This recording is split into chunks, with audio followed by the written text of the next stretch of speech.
He was absolutely gorgeous, little button nose, jet black hair. We didn't see the colour of his eyes. He was just tiny and just gorgeous. He was perfect little baby, and you would just think he was sleeping. At 38 weeks pregnant, Kirsty gave birth to her son Louis. She already knew his heart had stopped beating.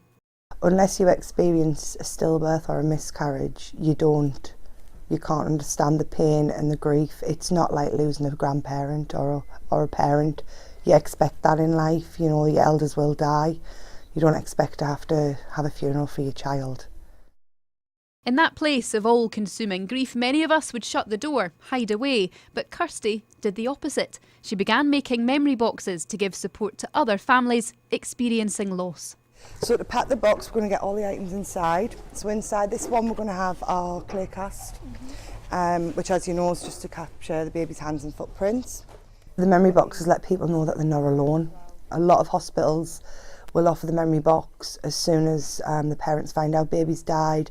Some will give the memory boxes once baby's been born. The boxes have been described as a cuddle at the worst time in their life, and just help them create as many memories as they can.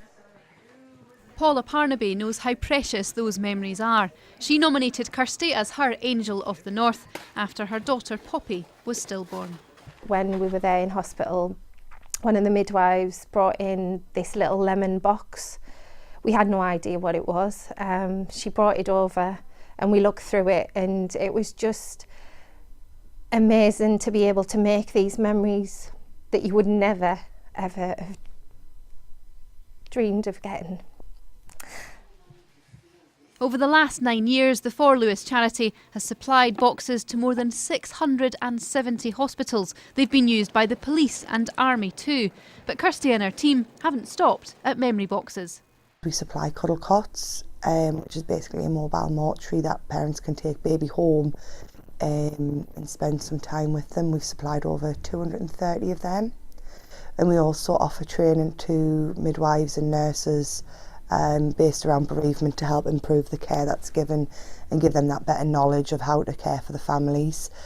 We opened a bereavement suite in Sunderland Hospital, which we fully funded, costing around about £75,000. When I first met Kirsty, I just wanted to give her a big hug and let her know what she'd done for me.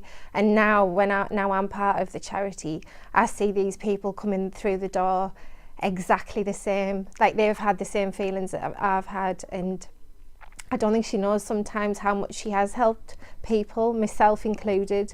It's a strange feeling. I feel happy that we've managed to make such a difference to families.